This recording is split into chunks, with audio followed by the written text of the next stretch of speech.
मानस मेस दुधंकर. मी तुम्हाला बॉल कसं फास्टमध्ये कॅच करायचं ते शिकवतो.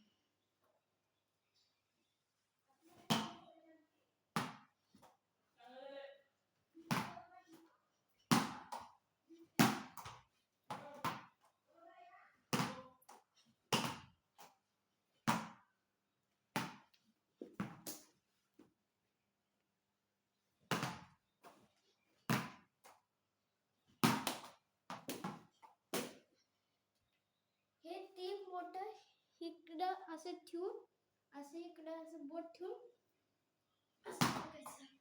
ह्याला म्हणतात स्पिन. यॉर्करला असं थोडं पाय असं लांब करायचं, अजून असं टाकायचं.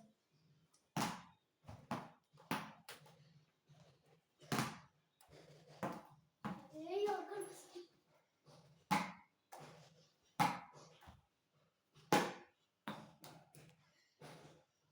Thank you, bye.